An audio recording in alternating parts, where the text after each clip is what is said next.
Ito ang Oragon Internet Television.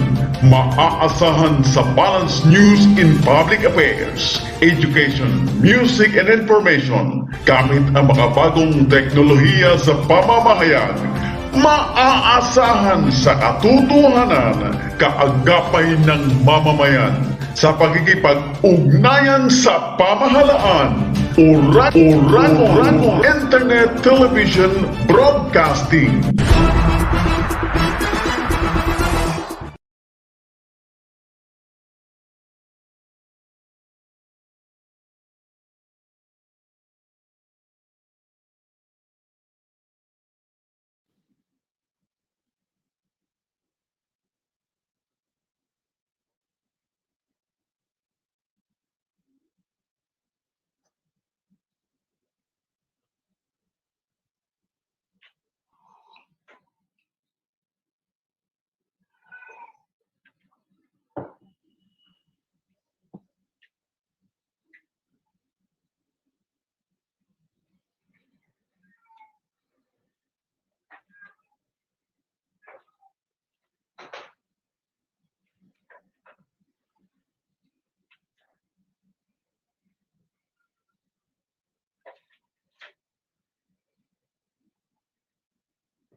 Melo, you're on mute.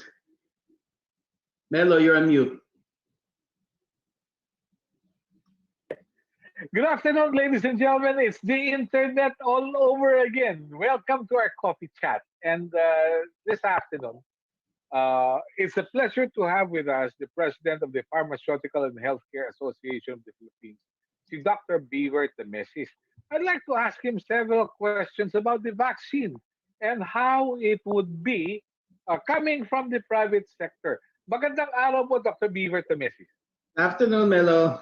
Glad to be here. It's a pleasure to have you with us. Can you tell us how is PHAP today, especially with the news that the government has entered or about to sign agreements with different companies to provide us with vaccines? What's the latest from your end? Well, of course, we're very happy that the vaccines will soon be made available for the country, right? Yan naman talagang way out of this pandemic that we can protect our citizens para hindi magkasakit. And the way to do it is really through vaccines on top of the normal health protocols that we've already been doing. So syempre, we're all very excited that nangyayari na po ito, na hindi na tayo nahuhuli masyado. Humahabol, kumbaga, ano. Right. Pero ano po, mula sa private sector, what have you learned? Ano po yung nabalita ninyo? Meron na po bang mga kasunduan na nalagdaan ng Pilipinas sa iba't ibang kumpanya na posibleng miyembro ng PHAP? Well, I mean, there are, of course, the initiatives that the government has reached out to several member companies, particularly yung sa Pfizer, yung sa AstraZeneca. Nababalitaan din namin that meron silang arrangements now being worked through for Covavax, which is being developed in the US by this company called Novavax, potentially locally being represented by United Laboratories. So then there's also the initiative that Ambassador Romualdez to the United States was able to initiate, particularly with Moderna, and now talking to the private sector and the government also to be able to secure doses of Moderna vaccine also for the Philippines. So all of these efforts, kita niyo naman na both the private sector and the public sector kumikilos para magkaroon ng supply for the country. Remember, we are a country of 108 million, and we have approximately 700 million. 100 million, so we have 70 million adults that we need to protect. So we need as many doses as possible from the different accredited or proven suppliers na proven talaga na efficacious yung bakuna nila. So the more, I think, the better. I think that's a really good story that's behind this.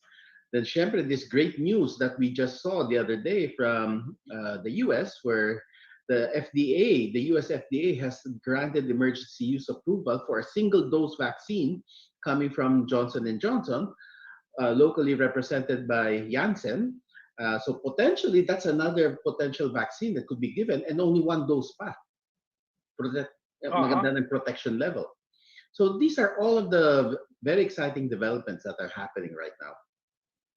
Are you optimistic that we will be able to catch up with the international community as far as inoculation? Well, I think the important thing is we focus anong mga dapat mangyari dito sa atin to be able to protect our citizens, right? It's very telling. See, when the new president of the US, President Biden, came in, one of the first things he said was, "I want 1 million doses every day. I want 1 million vaccinations happening every day." So kumbaga nagbigay siya ng target, right? Dito sa atin, I'd love to hear what would be the target potentially so that we can roll out quickly at meron tayong hinahabol, right? Para may timeline tayo, how quickly we will be pushing hard na talaga we have doses available, we have the necessary personnel, we have mga sign-up list gawa na kagad para mabilis talaga yung kilos. Because the faster we can vaccinate the population, the better we can protect ourselves against variations or the mutants or the mutations. Yung virus, when it replicates, pag nakapasok sa katawan at it can multiply itself, that's when nakakaroon ng mutation. Not just what you get from the current ones that are circulating, but sa loob ng tao, you can generate new mutations. So the more we can vaccinate, the faster we can protect the population, the better we can reduce the chances of mutations happening. Importante talaga mabilis ang rollout ng vaccination programs. Opo, what are your thoughts about the EUA, yung emergency utilization? Ano po ang inyong tingin dito? This is, of course, a facility para mas mabilis ang proseso that we can actually use potentially well-proven vaccine or treatment among people who need it the most. It facilitates decision-making. It allows use of a product or a vaccine much earlier than would be the normal process.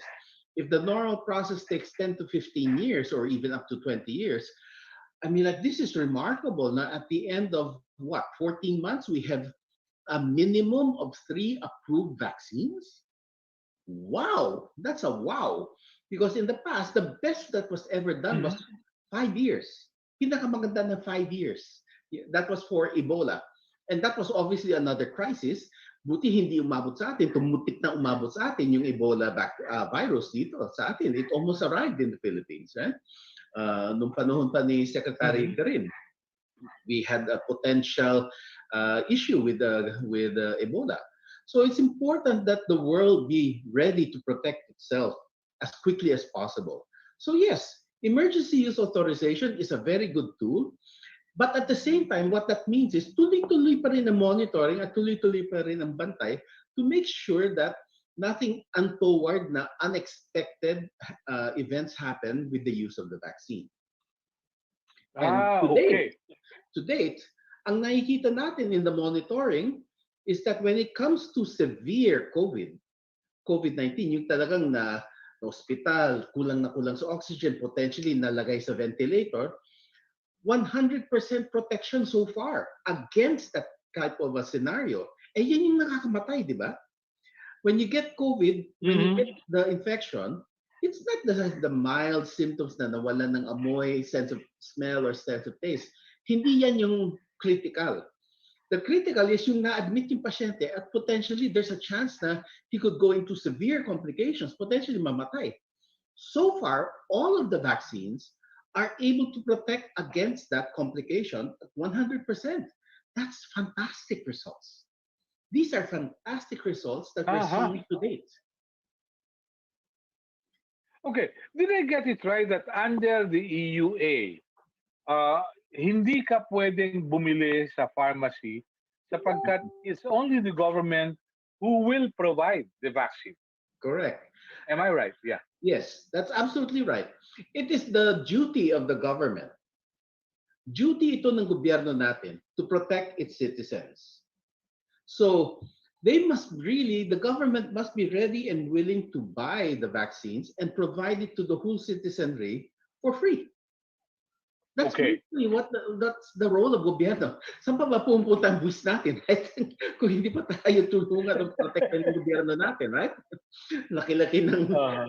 nakakaltas sa sweldo natin, buwan-buwan. So that's where we want to be, right? That's the minimum protection that we should be getting, or minimum benefit we should be getting from our government. And true enough, itong mga dumarating, at least this initial donation and the subsequent programs should be given for free to the priority segments, and then after that, the next segment, etc., para tuloy-tuloy maprotekta tayo. Now, syempre, always an issue of government Yeah. budget, right? So, dun tumutulong yung private sector. The private sector has been donating, has also been saying, okay, gobyerno, kayo bahala dito sa mga laylayan, kami bahala muna sa empleyado namin. So kumbaga, we've Ah. relieved some of the private sector is helping relieve the burden of the government, pero syempre gumastos rin ng privado sector. Now, hindi namin mabebenta yun. Because under the Mhm. EUA, hindi namin mabebenta. So tuloy, lumalabas, magiging libre for the employees of the Okay. companies. So, Hindi hindi sagutan gagawin namin salary yun. deduction. Hindi, walang salary deduction yan. So parang lumalabas nun, beneficial na lang ng empleyado. Ah, okay. All right. Maganda po yung binabanggit ninyo sapagkat una-una, maraming nagdududa, nalulungkot at nag-aagam-agam na baka hindi sila abutin ng bakuna. So dito, it's the government playing the role na talagang aalagaan ang mamamayan. Ngayon po, ang tanong ko, at yun ay inaasahan at yun ang kanilang sinumpaang obligasyon. Okay? Tama. Maliwanag tayo dyan. Ngayon po, ah, gaano ba katagal talaga gumawa ng bakuna? I may have asked you this, but definitely our viewers would like to find out, how long does it take for one to do a vaccine? And why can't we not do it in the Philippines? Sa totoo lang, we can do it. I mean, like, we have the know-how.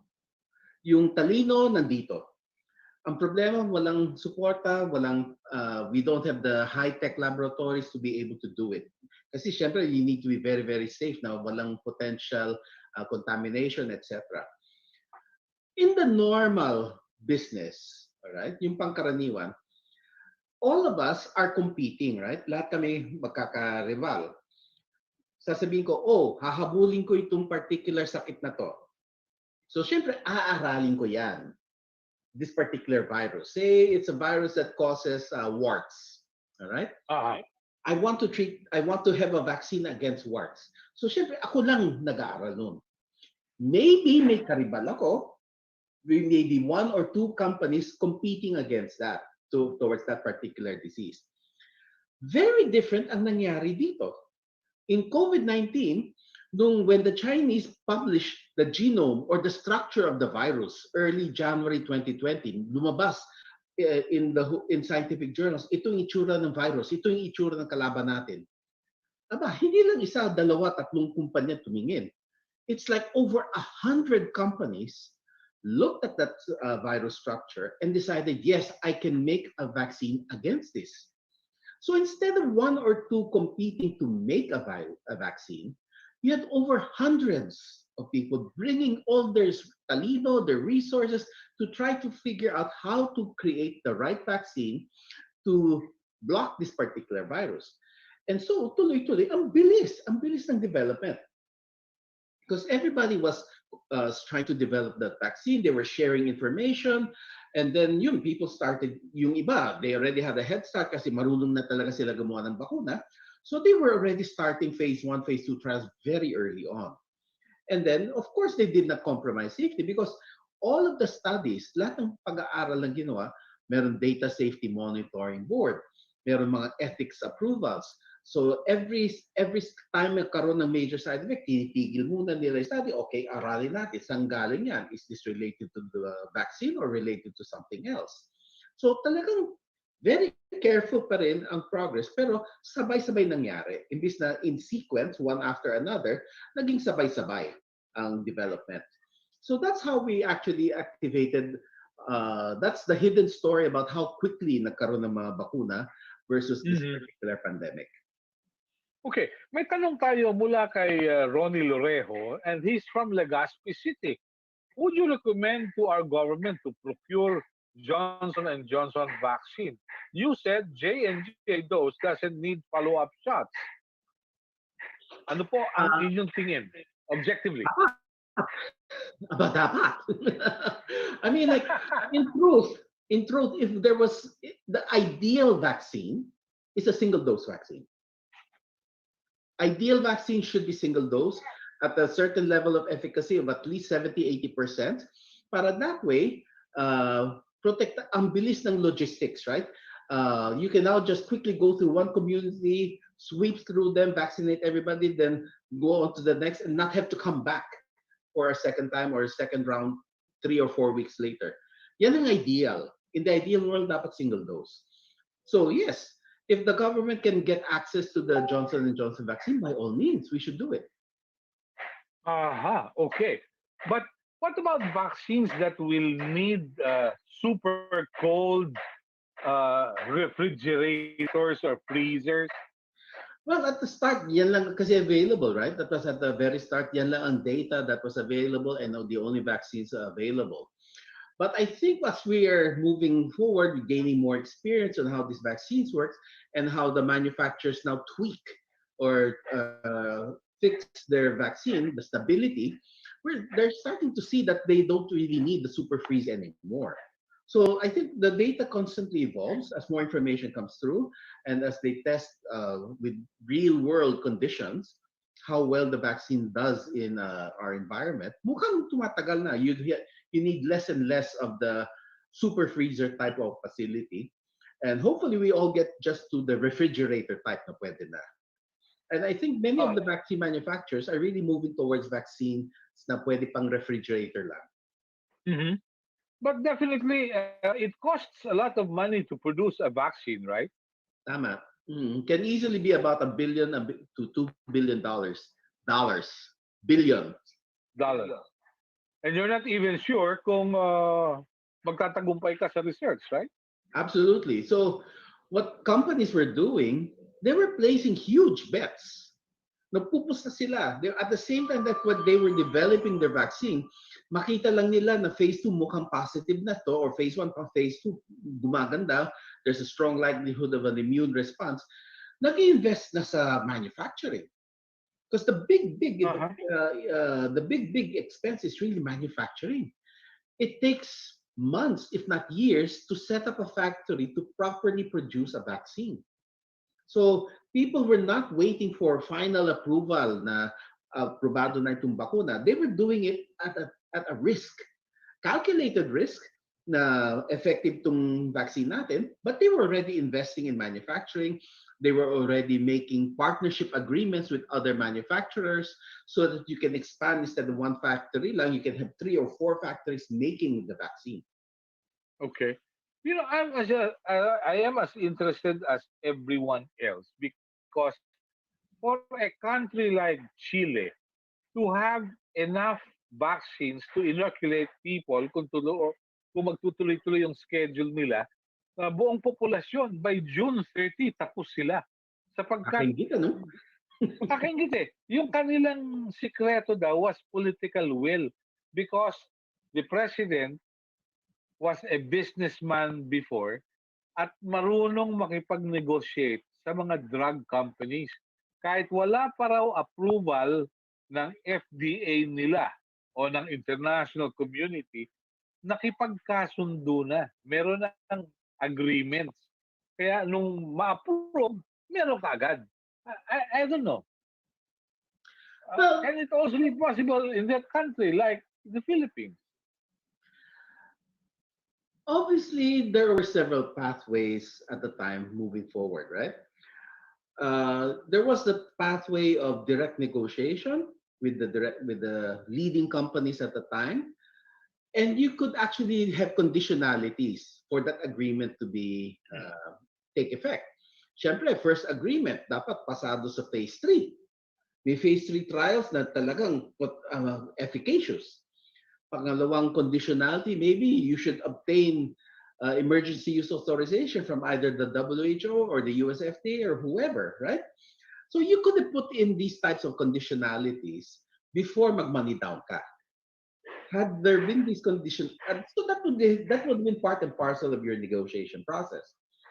Yung United Nations, they had put together naman yung COVAX.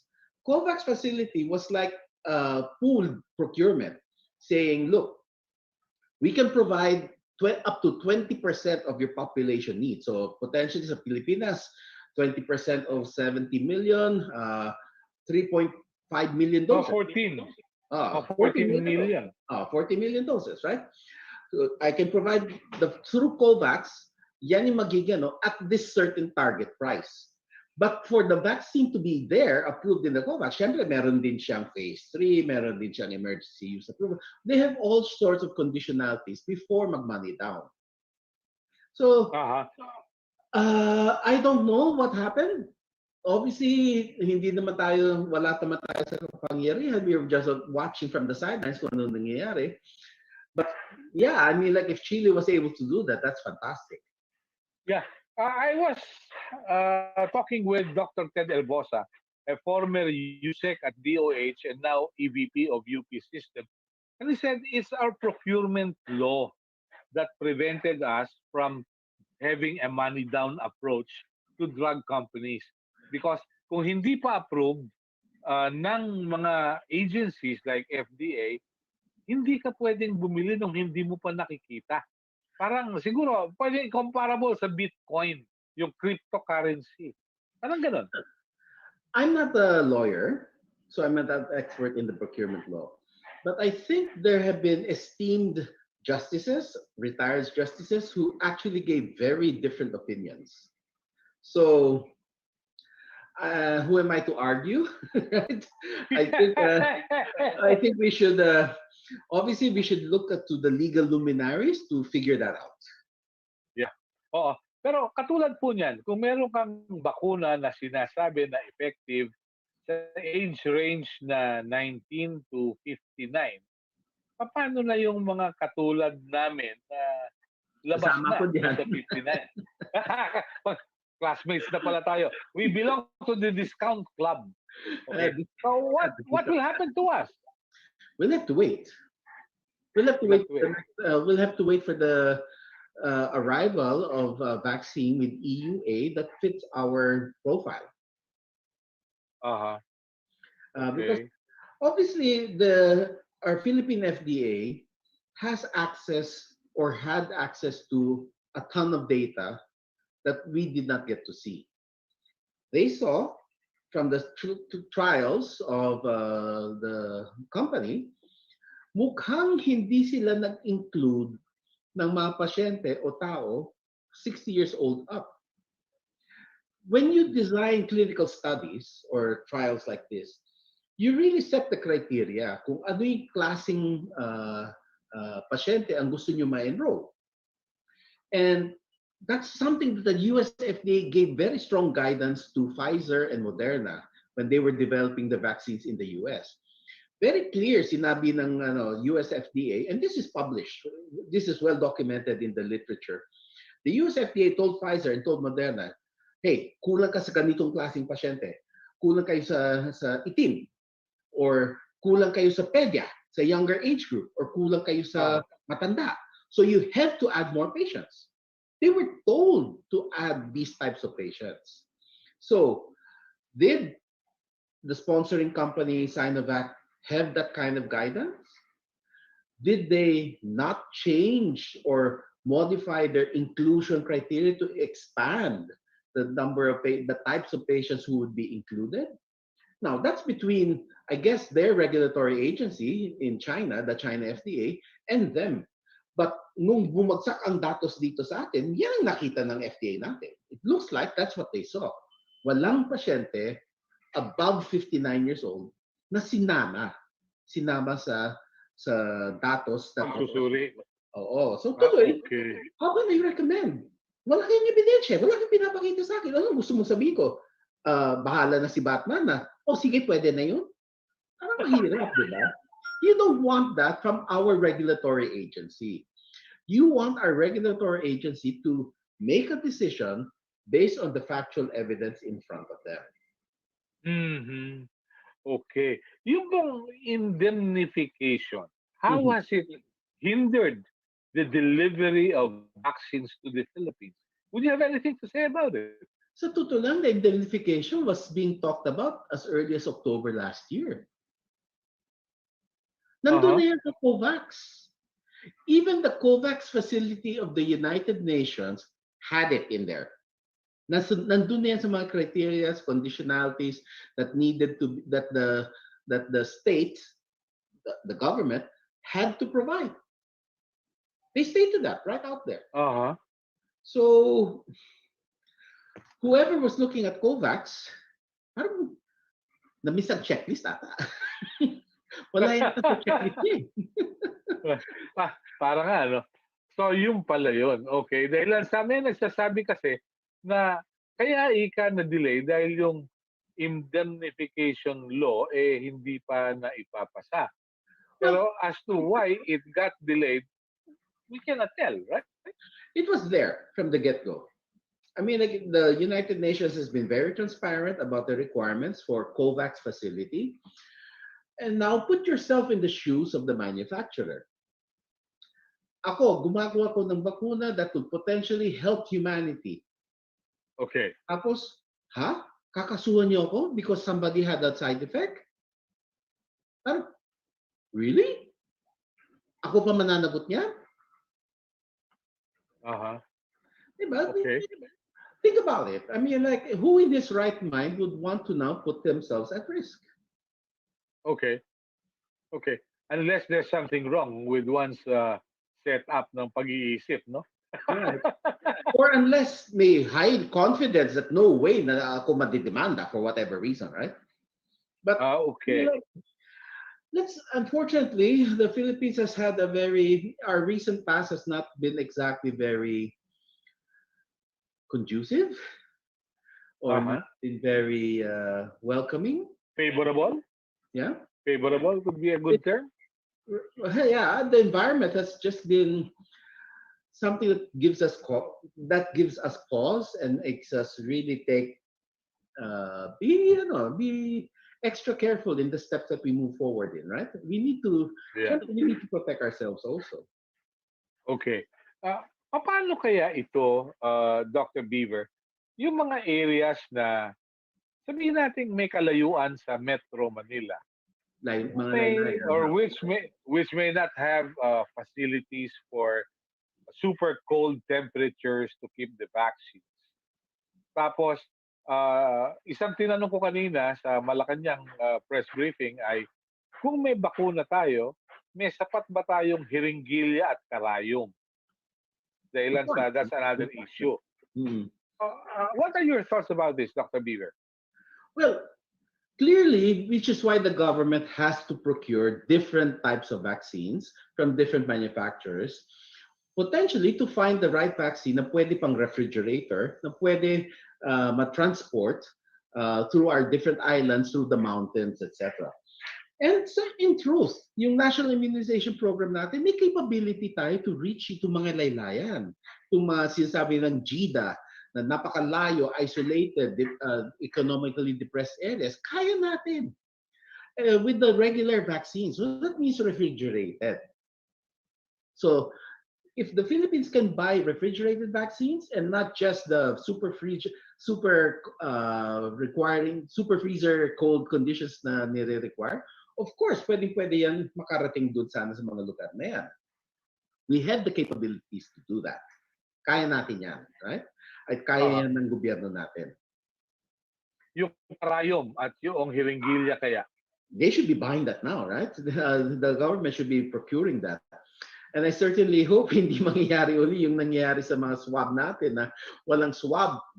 Can you imagine? May testing ability pero wala namang pang-swab to collect the Specimen. Specimen. So sana naman we actually have good logistics people now working that para ma-procure nila kagad yung mga hiringgilya, etc. Okay. Okay. So one thing is sure, it is the government's responsibility to attend to all this. Coming Absolutely. from the private sector, what could be your contributions? Because my friends from the Federation of Filipino Chinese Chambers of Commerce already entered into an agreement with Sinovac and AstraZeneca. Sabi nila, basta mayroong mga kailangan para makatulong din doon sa mga kawain ng kanilang mga miyembro. Ano nakikita niyong papel ng private sector dito? Well, the private sector has been engaging with AstraZeneca and the IATF to also procure vaccines and then 50% donation to the government. So nangyayari na yan. That's one. All right. Second is really, like I said earlier, now the private sector has also been reaching out, has been approached by Ambassador Romualdez, working with Moderna, and now the Razon Group is actually pulling together procurement by the private sector to get naman the Moderna vaccine. So this one naman, to relieve the burden of the government from having to allocate vaccines potentially to the employees and or family members of the employees within these companies. So definitely the private sector is stepping up. They're buying vaccines on their own with the blessing of the IATF and the other kinaukulang government officials. At the same time, taking care of their employees. So that's already a major role that the private sector is playing. When traditionally no other country in the world is doing this, right? Lahat yan gobyerno. Lahat gobyerno. I think there may be one other country here in Southeast Asia that is potentially also going down that route na tumutulong din ng pribadong sektor. I'm not sure if it's Indonesia or one of these other our neighbors. They're also talking to the private sector to also try to contribute in this manner. Pero definitely mauna na tayo doon, right? With all of these initiatives na nasimulan na even months ago. Doc, ilang mga kumpanya ang gumagawa ngayon ng bakuna? Would you have any idea? Well, the ones who tried or working on coronavirus vaccine, lumampas 100. At one point, it was like 129 companies. Now, there have been failures already along the way. So, importante nga that marami nga nag-effort to try to develop a vaccine because there will be failures. at least two companies, three or four companies have pulled out of making vaccines because their candidate wasn't good enough. All right. Mhm. Now, traditionally, in the kung ordinary days, regular business, no walang pandemic, there were like 4, 5 major big pharma companies that had uh, huge productions. But that doesn't count the ones that were in India. That doesn't count the ones that were in Korea, because these two countries also make a lot of pretty good vaccines. Mhm. In fact, the Philippine government buys quite a lot of measles vaccines from the Serum Institute of India, which is a Of India. very well known company in terms of quality and reputability of the quality of their vaccines. It also has even the WHO certification, I believe, that talagang may imprimatur ng WHO na yeah, okay sila gumawa ng bakuna. And Uh-huh. very low cost. Very low cost, mind Yeah. you. Eh kung kasi naitanong, kung meron kang investment na 1 hanggang 2 bilyong dolyar, pagkatapos ang kakumpetensya mo yung mga 100 kumpanya, hindi kaya magbagsak presyo yan at hindi makabalik yung investments nila? Again, this is an effort to help humanity rather than for profit.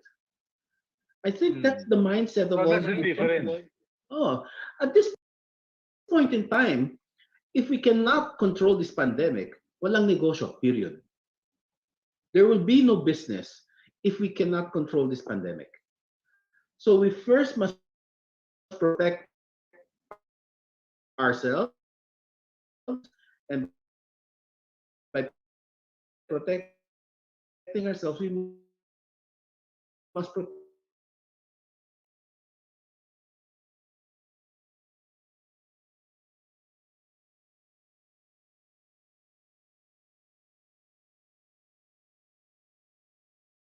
everybody. Because if we're not all in, we're all together. Kung hindi protektado lahat, walang negosyo. Once everybody's protected, then potentially we can do regular business na. Who knows? Uh-huh. Who knows? After this pandemic is finally declared over, kasi the WHO was the one who declared the pandemic. Oras na na-declare na over ng tapos na yung pandemic,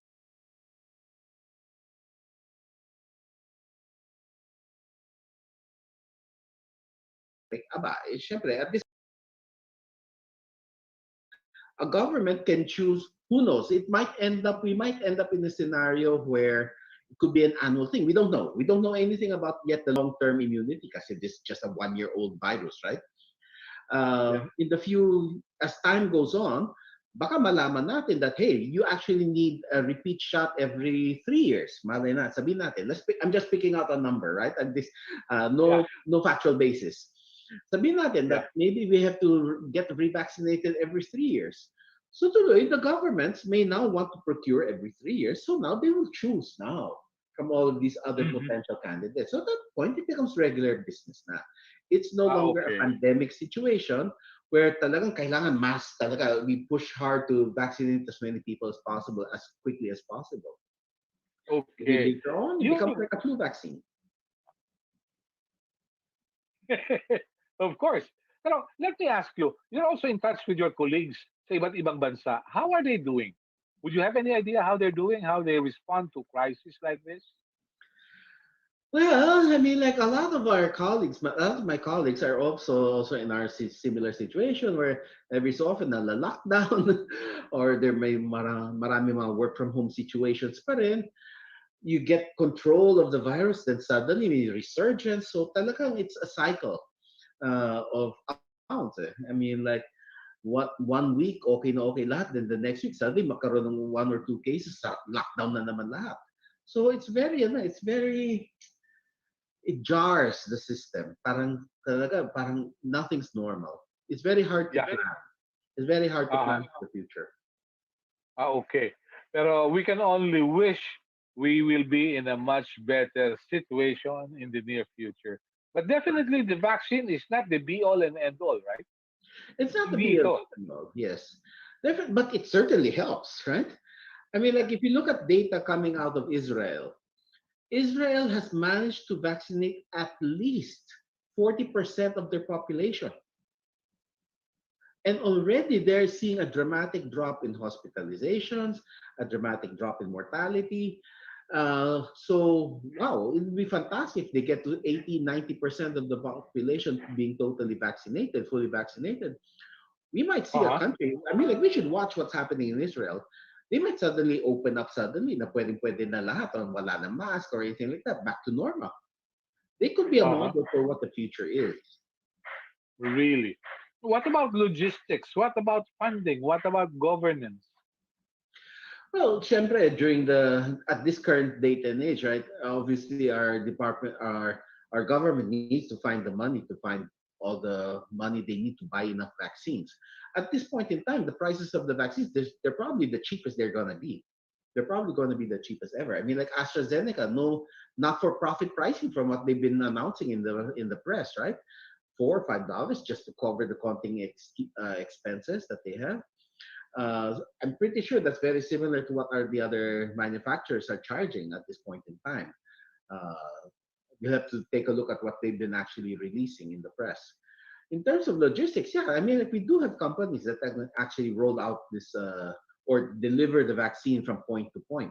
The issue next would be, do we have enough people who or healthcare providers? Because syempre, if you're going to do a mass vaccination, magandang may proseso, right? You need to have the proper setup, physical distancing, the timing, having sure that you have ready emergency response team during the actual mass vaccination day, resting areas for the patients after makatanggap ng bakuna before finally sending them home.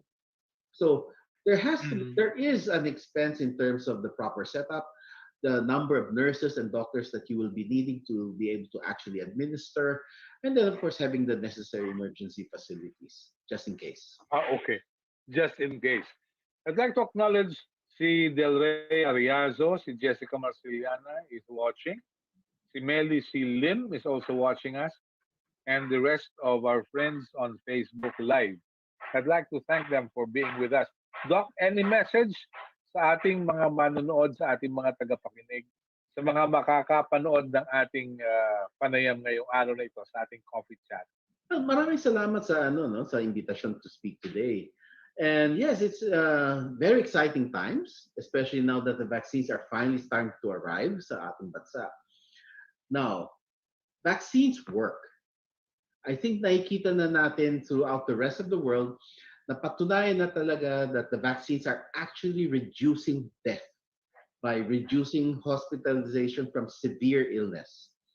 The ones that have regularly published their data, nandun na sa lahat, nakalatag lahat ng datos, kitang-kita they actually work. So by all means, kung walang contraindication sa inyo, have yourself vaccinated. Tanggapin po natin yung bakuna because nakakatulong talaga yan at may babalik natin ng Pilipinas back to January 2020. At least yung kabuhayan natin, the life of the party, at least nakakatrabaho lahat, we can entertainment was available and we can boost up again our economy. So as Yep. soon as we can get the vaccine, by all means, particularly those vaccines that have published data that actually prove that they can reduce severe COVID-19 disease. Yeah. Meantime, seniors like us will have to wait. Unfortunately, yes. That's the unfortunate. Pero pahabol ko to. Bakit sa ibang bansa binabakunahan yung mga 90 anyos? To be honest, I don't know what they decided, ano yung proseso nila. Pero dito, ang proseso natin is very clear. May vaccines efficacy panel that they first do the initial evaluation. There's the FDA, which looks at all of this data, working siguro with the vaccine expert panel, and then looking at the evidence. The evidence must have been very clear in the minds of our FDA na kulang ang datos. Ah, okay. So that explains. Thank you, Dr. Beaver. It's a pleasure na makasama kayo sa Coffee Chat. My Magandang pleasure. hapon po. My Maraming pleasure, salamat si man. Dr. Beaver Tamesis, Pangulo ng Pharmaceutical and Healthcare Association of the Philippines over Coffee Chat. Thank you. Have a nice day. God bless us all. Till next time. Thank you. Salamat po.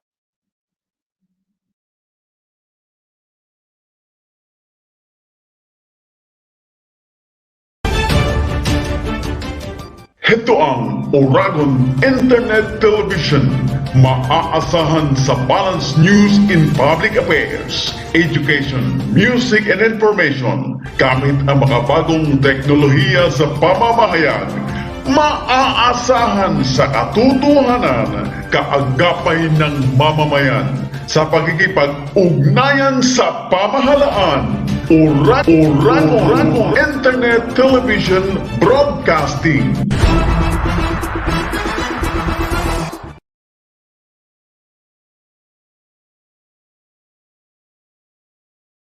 Ladies and gentlemen, we now conclude another day of broadcasting activities.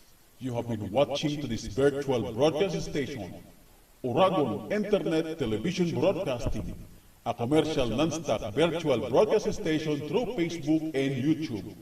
Registered with business name number 1909782 by the Department of Trade and Industry, and authorizing to operate until July 2, 2025.